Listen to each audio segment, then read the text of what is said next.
ክብር ሁሉ ለኢየሱስ ይሁን። እስቲ በሳቅን ጀምር። ሀሜታ ይሁንብኝና ማለት ነው የአማቼን ታሪክ ልነግራችሁ የመጣሁት።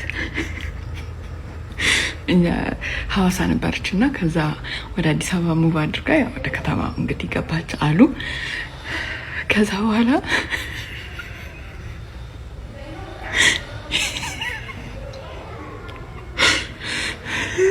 እጮኛዋ ነበር ፒክ የሚያደርጋትና ከዛ በኋላ የት ነው ያለሽ የት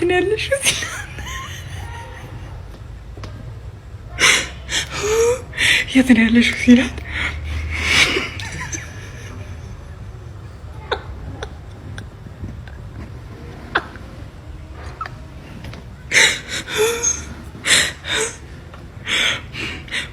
አንድ ለሶስት ዘበር ብሬስክ አሁን ተረጋግቻለሁ። ስለዚህ ታሪኩን ነግራችኋለሁ። የት ነው ያለሽው ሲላት ዘበር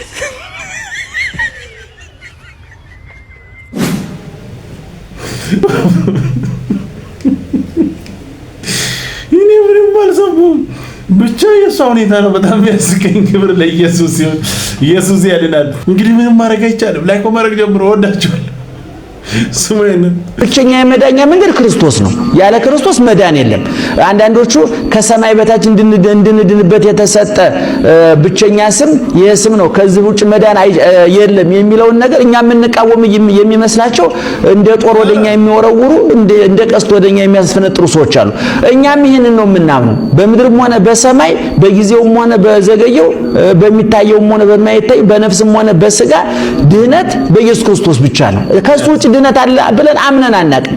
በእውነት አናውቅም። ክብር ለኢየሱስ ይሁን። ምንም ማድረግ አይቻልም። ስሙኝንም ቅድም የሰማችሁት ፖለቲካ ነው።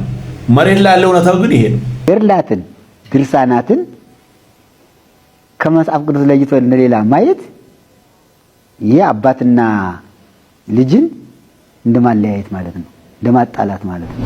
ይሄ ነው እውነታው። ታዲያ ኢየሱስን ካወቃችሁ እነዚህ መናፍቆች እና እንትኖች ምናምን ብላችሁ ለምንድን ነው ሌላ ስም ለመስጠት የምትሞክሩት? የራሳችሁን ስም ማለት ነው። ለምን ትሞክራላችሁ? ውሸት ለምን አስፈለገ? ከኢየሱስ ውጪ ሌላ ይመለካል። ሌላ ተጨማሪ የሚመለክ አለ። ከኢየሱስ ውጪ በብዙ መንገድ መግባት እንችላለን የሚባል ትምህርት አለ። ይሄ እውነት ነው። ኢየሱስ ግን ብቻውን ያድናል። እንግዲህ ምንም ማድረግ አይቻልም። ሕይወት ኢየሱስ ነው። መዳን በሌላ በማንም የለም። መጽሐፍ ይሄንን እናገራል። ይሄንን አምነን መቀበል እኮ ሚዲያ ላይ ለፖለቲካ ማውራት ሳይሆን በተግባር መሬት ላይ። ክብር ለኢየሱስ ይሁን። እንግዲህ ምንም ማድረግ አይቻልም። ሰውየንም በየመንገዱ የያዙ ሰልፍ ላይ ያለውን ለዳቦም የተሰለፈውን ለስኳርም የተሰለፈውን ለዘይትም የተሰለፈውን ለታክሲም የተሰለፈውን እየያዙ በግድ ኢየሱስ ጌታ ነው የሚያሳስቱ የሚያጭበረብሩ ሐሰተኞች ነቢያት አሉ። ከነዚህ ራሳችሁን እንድትጠብቁ ነው። ራጆኒ ሶብዶታ በርሲሶኒ ሶብዶታ በረከነ ከየሱን ፈኒር ምክንያቱም እኔና እናንተ ኢየሱስ ክርስቶስን የተቀበልነው በስሙ አምነን ሴቶች በ80 ቀናችሁ ተወለዳችሁ፣ ወንዶች በ40 ቀናችን እንደተወለድን ሀብተ ወልድ ስመ ክርስትና ተቀብለን በዚች ቤት ያደግን እኛ የክርስቶስ ማህተም የክርስቶስ ልብ ያለን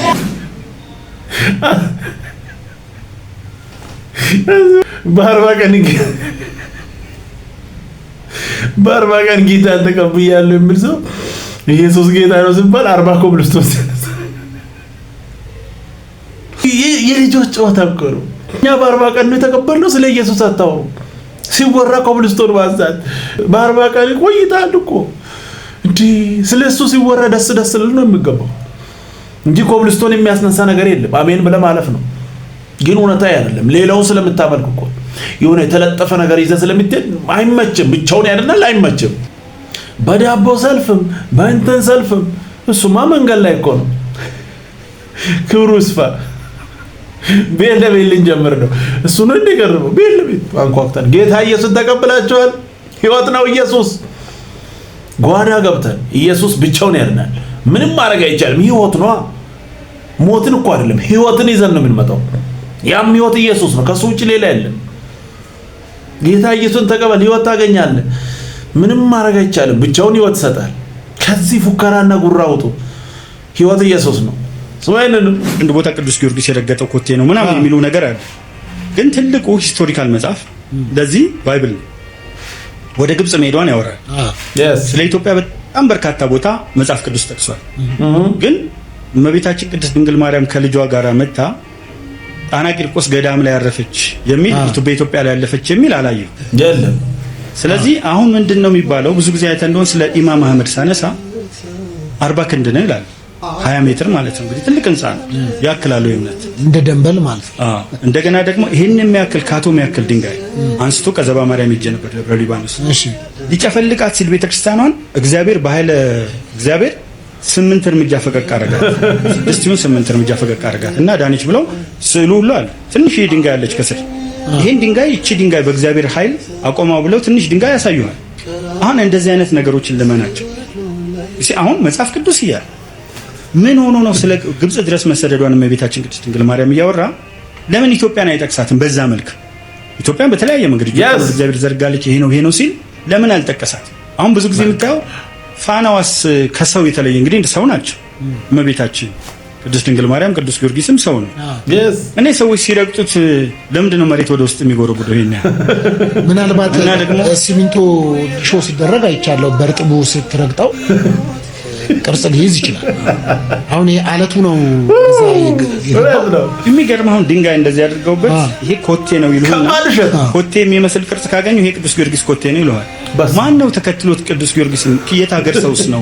አሁን እንዲህ አይነቶቹ ነገሮች ይቅርታ አድርግልኝና ለኔ ተረት ሚዝና እውነትን በሂስትሪ መለየት። ሂስትሪ ከሆነ እኮ አንድ ሶርስ ይዘህ ከሌሎች ሶርሶች ጋር ክሮስ ቼክ አድርገህ ወደ እውነተኛው ድምዳሜ የምትደርስበት ነው። የኢማም አህመድን ያነሳው ለዚህ እኮ ነው። እዚህ ቁጭ ብሎ ደብረ ብርሃን ያለ መላጣ ሰው ይፈነክታል ሊሉ ይችላል። እሱ የተነሳው ውጊያውን ትተውት እንትን እየመጡ ይክምር አለ የስንዴ ክምር እየመጡ ጠላት ለምን ደሞ አታመጣልኝ ጀግና እንደባል እያሉ የስንዴ ክምር ውስጥ ሲያሾልኩ በሱ ተቆጥቶ ነው የመጣ ይለዋል። እሱንም የቄስ ልጅ ነው ይለዋል። አሁን እነዚህን ሁሉ ዝም ብለን የምናምናቸው ከሆነ ሂስትሪ መሆኑ ይቀርና ታሪክን ኢንቨንት ማለት እኮ ግን እርሶ እንደ አንድ መምህር እርሶ ተጽዕኖ ያደርግቦትም ምክንያቱም የኢትዮጵያ ኦርቶዶክስ ልጅ ስለሆነ ያንን ከመንፈሳዊ ነገር ጋር የተያያዘ ስለሆነ ተጽዕኖ ውስጥ አይወድቁም? እርሶ አልወድቅም። ለምሳሌ አሁን ስለ ኢቮሉሽን ቲዮሪ ያስተምራል አለ ሂስትሪ ላይ 11 ያክል ላይ በተለይ ኢቮሉሽን ቲዮሪ አለ። ሰዎች ከትንሽ ክሬቸር በሂደት እየተቀየሩ መጥተው አሁን ወደ ደረሱበት ደረሱ የሚል ነገር አለ። ስለሱ አስተምራል። ተጽዕኖ ግን አያሳርፍም። ለምን? ከዛ ቲዮሪ ልክ ክሬሽኒስት ቪው የሚለውን ኤግዛሜሮን እግዚአብሔር በ6 ቀናት ዓለምን ፈጠረ የሚለው ቲዮሪ የበለጠ ስለሚያሳምነኝና ስለማምንበት የትኛውም ብዙ እውቀት እንሰማለን አለ፣ ግን ተጽዕኖ አያሳድርብንም። ምክንያቱም ሁሉንም አዳምጡ፣ መልካም ነው። ስህተት የሚመስላችሁን ደግሞ ተው ነው። እኔ ስህተት የሚመስለኝ ነገር ስህተት ነው። አሁን ብዙ ጊዜ ሰው ሲናገር ይሄ ልክ ፖለቲካል ኮሬክትነስ እንደምንለው እንዲህ ብል እንዲህ ይባላል፣ እንደዚህ ብናገር እንደዚህ ይላል፣ ይሄኛውን ለፈኝ ይላል። እኔ ለፈኝ የምለው ነገር እውቀት ላይ ይውጣ፣ ሰዎች ያላቸውን ሐሳብ ይግለጹት። ከዛ በኋላ ተቃርኖም አለ ድጋፍም አለ። እኔ የሚያስጨንቀኝ ነገር የምናገረው ነገር ልክ ነው ከታሪክ መርህ ጋር ይሄዳል አይሄድም? ግን በወቅቱ አዳርሶ አልተጨነቁም? እንደዛ ድንጋዩ ሰመጠ ኮቴ ያለ ምናምን የሚለውን ነገር መቼም አባቶች ናቸው የሚያስጎበኝ። ጥያቄ አልጠየቁም? እርሱ ኧረ ይሄ ነገር እንዴት ነው የሚለው እኔ በርምት ለመስጠት ሳልሞክረው እኔ ይኸውልህ እንዲህ አይነት ነገሮች ላይ በምትናገርበት ጊዜ ያለ ቦታው አምነውት የቆዩት ሰዎችን ትጎዳለህ፣ አንተም ትጎዳለህ። ወደሱ ከመሄድ ቀላሉ ነገር ምንድነው? እንደዚህ አይነት ነገሮች ስህተት መሆናቸውን ለሚያደምጥ ለምታስተምረው ሰው ማስተማር ነው። ምክንያቱም ሰዎች የሚፈጥሩ ምንድነው ጠቀሜታው? ኮቴዋ እዚህ ጋር ረገጠ ለሰው ልጅ ምንድነው ህይወት? በመጽሐፍ ቅዱስ ላይ የተጻፉ ነገሮች ህይወት የሚሆኑ ናቸው። ይሄኛውን ብትረግጠው እውነት ረግጣው እዚህ ጋር ቢሆን ምንድነው ለኛ ያመጣል? የኢትዮጵያ ኢኮኖሚ ቅድስት ማርያም የረገጠችው መሬት ነው። ለምንድን ነው እንደሱ የሚሉት መሰለሽ? ይቅርታ አድርግልኝና ብዙ ጊዜ አሁን እዚህ አዲስ አበባ ላይ በቅርብ ጊዜ መስቀል ተገኘ ተብሎ ነው የሚጃል። እሺ ቡልቡላ ላይ ከሰማይ ወረደ ተብሎ መስቀሉ እንደገና ቤተክርስቲያኑ ጋር ሄደን ይሄው ግድግዳው ላይ ብርሃን አለፈ ይሉሃል። በነገራችን ላይ ይሄንን እየተናገረ ያለው አንድ ጴንጤ አይደለም ወይ ሙስሊም አይደለም ወይንም ሌላ ሃይማኖት መጥቶ እኮ አይደለም፣ እዛው ኦርቶዶክስ ተዋሕዶ ቤተክርስቲያን ውስጥ ያለ ሰው ነው። ታዬ ታሪክ ምሁር ናቸው፣ ግን የጴንጤ እምነት ወይንም የሌላ አይደለም። በቃ እንደዚህ ውሸት ጊዜ ጠብቆ ሲወጣ ግን አይገርምም? ማፈን እኮ አትችልም። እውነትም ብሏል። ቅድስት ድንግል ማርያም የረገጠችበትም ቢሆን አሁን ለኛ ምን ፋይዳ አለ? ሌላም ቢሆን አሁን ምን ፋይዳ አለ? ታው የቅድስት ድንግል ማርያምን ነገር ራሱ ኢየሱስ ክርስቶስ በመድር ላይ ሲራመድ የነበረበትን ያንን መንገድ ዝም ብለን እኛም ፈልገን ብንመላለስ ይሄ እኮ በዚህ መንገድ ነው ኢየሱስ የሄደው እኮ ምናምን ብለን ብንመላለስ ምን ብንኖር ህይወት ሊሆን ይችላል? በመስቀሉ ስራ ማመን ነው ህይወት። በቀራንዮ ላይ በተከፈለው ደም በዛ ስራ ላይ ማመን ነው ህይወት። ሮሜ ምዕራፍ 10 ላይ የምናገረውን ኢየሱስ ጌታ እንደሆነ በአፍህ ብትመሰክር እግዚአብሔርም ከሙታን እንዳስነሳ በልብህ ብታምን ትድናለህ የሚለውን ያንን ብንቀበል ነው ህይወት እንጂ ኢየሱስ እንዲህ ነው በዚህ ነው የተራመደው ምናምን ተመላለሰ ህይወት ሊሆን አይችልም። ህይወት ሊሆን አይችልም። በመስቀሉ ስራ እንመን፣ በተሰራው ስራ እንመን፣ መዳን በሱ ብቻ እንደሆነ እንመን እንጂ እሱ በተራመደበት እያሉ ተረት ህይወት ሊሆን አይችልም። ክብር ለኢየሱስ ይሁን። ይሄ ደስ ይላል። በቃ ምንም ቢሆን እንኳን ማለት ነው። ነገር ግን የለም እኮ ውሸት ነው። ኢየሱስ ያድናል። አይገርምም? በቃ እንደዚህ የማይቀበሉ ሰዎችም አሉ፣ እየወጡ ነው። መኖር ብቻ ሳይሆን በአደባባይ ድምጻቸውንም እያሰሙ ነው። ደስ ይላል። ኢየሱስ ያድናል። ክብር ለኢየሱስ ይሁን። እንዴትም ተቋቁመ ሁለት ግን ሮብ ማታ የሆነች ነገር ትወሰዳለች። ወተት ታቆማለህ፣ ግን ያን ነገር አለ ሌላ ነገር አለች። ዋናው ወተት አለ መጠጥ ዶዶ ወተት ትተዋለህ ያዛ አካባቢ እና ጠላ ግን ያን ቀን ከተገኘ ይጠጣል። እውነት ሸት እንደው ስታስብ በአእምሮ የቱ ነው ልክ? ምን ነበር መጠጣት ያለ ጠላ ወይስ ወተት? ስታስብ እኔ እንትን በሰላም ነው ማውራው ገብቷቸዋል። ግን የቱ ነው ቢመረጥ መመረጥ ያለ? ወተት ወገኖች፣ ሮብ ቀን ወተት ካገኛችሁ ጠጡ። በእውነት ጠላ ካገኛችሁ ግን አጣጡ። እግዚአብሔር በወተት ስለሚያምን እውነት ሸት አዎ ብዙ ጊዜ ያወራው አስገባቸዋለሁ ያለው ራስ ወዴት እግዚአብሔር ከግብጽ ምድር አወጣችኋለሁ ጠላና ተላ ወደ ሞላበት አላለም። ምንድነው ያለው? ማርና ወተት። ወተት በጣም ኢምፖርታንት ነው። እነ ሲባል ሰውነታችሁ እግዚአብሔር መቅደስ እንደሆነ አታውቁምን? አታውቁም? ካልሽየም ያስፈልገዋል መቅደሱ። ካልሽየም ጠላ ግን ከዚህ ይጀምራል። ወነጀት አንድ ሰው በጾሙ ቀን ወተት ቢጠጣ ጠላ ባይጠጣ ይመከራል። ይሄ መራራ እውነት ነው። ምንም ማድረግ አይቻልም። ክብር ለኢየሱስ ይሁን። ደስ የሚል ቆንጆ መልእክት ስሙ። ይሄንንም ያለው በዙሪያችን ያጓጓና የምንቀምሰው ላፋችን ጠፍቶና የምናየው ውበት ማርኮታል ልባችን፣ ግን ምንም አይበልጥም ከውድ ነፍሳችን ከውድ ነፍሳችን። ሕይወት ይሻለናል ወዳጄ ሕይወት ይሻለናል ዓለምን ብናተርፍና ነፍሳችንን ብንጥል ምን ይጠቅመናል? ይልቅ ሕይወት ይሻለናል። ምን ይረባናል? ይልቅ ሕይወት ይሻለናል። ምን ይበጀናል? ይልቅ ሕይወት ይሻለናል። ምን ይጠቅመናል? ይልቅ ሕይወት ይሻለናል። እውነት ነው። ሕይወት ይሻላል። ነው ወደ ኢየሱስ ተረት እያወራን ብንኖር ምን ይጠቅማል? ምንም። ሕይወት ነው ኢየሱስ። ክብር ለኢየሱስ ይሁን።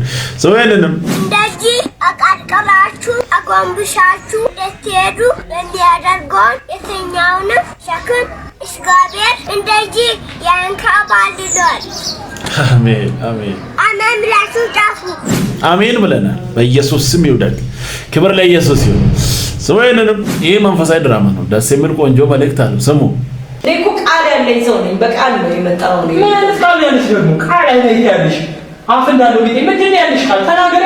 በቀኝሽ በግራ 10 ሺህ ይወድቃሉ ተብሎ ተጽፏል። ሌላ ደግሞ የሚወድቅልኝ ይመጣል። አንተ ብትጠራ ላንቺ ደግሞ እንደገና ሰው የማይገባሽን ነገር ይሄ ጥቅሳ ጥቅስ እየጠቃቀሽ በቀኝሽ በግራ 10 ሺህ ይወድቃሉ አትበይብኝ። እኔ ሸዋሿ እንደሰራሽኝ አሁንም እንቁላል በተነሳ ቁጥር እንደተሳቀቅሽ ነው ወይ? ከዚች በኋላ እዚች ቤት ውስጥ እኔ ምንም አይነት ነገር አልፈልግም። እፈታሻለሁ። ባል ብለሽ ቀና ብለሽ እንዳትይ። የኔ ቡትትያም ደግሞ ሄር ቃል ሄድክ ምን ይቀርብኛል? ደግሞ ምን ይዘህ መጣህ ነው ያለ ቡትቱ እኔ እግዚአብሔር ይቅር ይበለኝ። ግን ያኔ መጀመሪያ ያረካትን ሱሪ እኔ ጋር ስትመጣ ታስታውሳለህ? እኔ ሚስት ነኝ ብዬ እሱን ሱሪዬን አጠብኩኝ፣ አጥቤ ጨመቅኩኝ። ጨምቄ ላሰጣው ሳራግፍ አንድ እግሩ በረረ። በአጥሚት ነው ያጣበቁት ወይስ እንደው ልብስ ሰፊ ነው የሰፋው? እንደው ግልጹን ንገረኝ እስቲ። ሰፊ ነው የሰፋው? እንዲህ የሚበረው ጨምቀ ስታራግፈው የሚበር ልብስ ይዘመታ እንደው ደህና ነገር ይዞ እንደመጣ ሰው እንደው ስትፎክር ደረትህን ነፍታ አታፍርም? ለምን ጠርግ አትልም? ደግሜ ነግሬሻለሁ። ቋቂ በልሽ እንጂ እፈታሻለሁ። እሺ እፈታሻለሁ። አዎ አልሳቀቅም። እኔ ደግሞ አማኝ ስለሆነ ይሄ ውርጋ ደግሞ ወጠጤ ሰው እንደሆነ ነገር ደግሞ ሲፎክር ፈታሻለሁ እንዲያረግሻለሁ።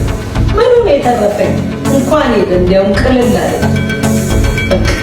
ጌታ ሆይ አንተ ቃል ሰጥተኸኛል፣ ቃልህን እንደያዝኩኝ በቀኝ ሺህ በግራ 10 ሺህ ይወድቃሉ ተብሎ ተጽፏል። አሁንም በፍቅር የሚወድቅልኝ ሰው ላክልኝ። እንዲያውም ያ ዶክትሬቱን አልጨረስኩም ያለው ልጅ አለ አይደል እንዴ? እሱ ላይ 500 ሺህ ብር ጣል አደረግበትና ዶክትሬቱንም ይጨርሳል። ዶክተር አገባሽ መባሉም ለስሜ ጥሩ ነው። የዶክተር ሚስት መባል ይሄ ውርጋጥ ደግሞ ሰው ነኝ ብሎ እሱን ሲወራጭብኝ የፕሌይ ስቴሽን እየተጫወተ ቀኑ ሙሉ ሚውል ህፃን ይሄኛው እኮ ምራቁንም ዋጥ ያደረገ ነው። እንደገና የዶክተር አገባሽ መባሉ ትልቅ ነገር ነው። ከባድ ነው። እንቁላል ይላል እንዴ ደግሞ ይሄ የገማ እንቁላል ደግሞ ናምጣል ውጣልኝ ከቤቴ ልቀቅልኝ ቤቴ ምን ነው የምትዋሽ? አይነት ሆነ ይሄ ደግሞ በልቶ እንኳን ማይጠረቅ ዘርበባችሁ ለዛ ምክንያቱም ይነቀላል ምትተክሉት ይተከላል ተብሎ ተጽፏል። ስለዚህ ደስ የሚለው ነገር እኛ የምናስበው ነገር በጥቅስ የምናደርገው ነገርስ ከስብሱ ታኮ ይገባል። ለእኛ ሀሳብ እግዚአብሔር ይቅር በለን። ምንም ማድረግ አይቻልም። ሰው አይደለም እሷ 100 ሺህ ትበላለች፣ እኔ 100 ሺህ ብናጋድ 200 ሺህ ይሄንን ኢኮኖሚ እናናጋለን የሚል የእርዳታ ድርጅት መንፈስ ወይም ደግሞ ሰውየው ጥሩ ብር ይበላል፣ ካልሲ ማጠብ አይችልም፣ አልጋ ማንጠፍ አይችልም፣ እሷን ሲያገባ እርዳታ ያገኛል። እነዚህ መረዳዳቶች በረከቶች ናቸው እንጂ የትዳር ዋና ዓላማ አይደለም። ስንጋባ እንረዳዳለን፣ ግን አጀንዳው እሱ አይደለም። አንዳንዱ ደግሞ ምን ይለኛል፣ ፓስተር እኔ ከዝሙት ለመከላከል ይላል። እንዴ ብራዘር ያገባ ስንት ሴት ጋር የሚሄድ አታውቅም? ሶሪ አይባልም፣ ለከለስ ይባላል። አግብቶ ሰውየው አርፎ ያልተቀመጠ ሰው አታውቅም? ጋብቻ የሚያሳርፍ ቢሆን እንዳገባ አይለወጥም። ስለዚህ ጋብቻ ከዝሙት መከላከያ ክትባት አይደለም። እኔ ዝሙት መረረኝ ብለህ አይሆንም። it is not ክትባት። እንደውም ከተፈወስክ በኋላ ነው መግባት ያለብን። you guys me አልገባህም? እንደዛ ነው ታቀላላ ዓለም እኮ አርፎ ነበር። በቃ እንዳገባ ደግሞ የሚብስበታል። ስለዚህ ከዝሙት መከላከያ አይደለም፣ ከሌላ አስተሳሰብ የሚፈውሰን አይደለም። እሱኛው አስተዋጽኦ የለውም እያልኩ አይደለም፣ የተወሰነ ይደግፋል። you guys me ምንድነው ጳውሎስ ሚስጥር ነው ከሰማችሁ ስሙኝ፣ ባልና ሚስቶች ካላችሁ ስሙኝ፣ ሚስጥር ነው ይላል። ምንድነው ሚስጥሩ? እነግራችኋለሁ ብሎ ነው። እሱን እኔ ነኝ የምነግራችሁ። ዓለማዊ ምኞትን ክደን ነው የሚለው። የሚመጣውን የተባረከ ተስፋ እንድንጠባበቅ የሚለው በጸጋ ነው መካድ የሚቻለው፣ በጸጋ ነው ማሸነፍ የሚቻለው። የሚያርፈው በትዳር የሚመስለው አለ። መጀመሪያ ኢየሱስ እንዲህ አለ፣ ወደ እኔ ኑ እኔ አሳርፋችኋለሁ። እረፍት ያለው በእኔ ነው። ይሄ ደስ የሚል ቆንጆ መልእክት ነው። ክብር ለኢየሱስ ይሁን። ኢየሱስ ብቻውን ያድናል። እንግዲህ ምንም ማድረግ አይቻልም። ቀጣይ በሌላ እንገናኛለን። ሰብስክራይብ፣ ሼር፣ ላይክ ማድረጋችሁን እንዳትረሱ። ወዳችኋለሁ። ተባረኩ።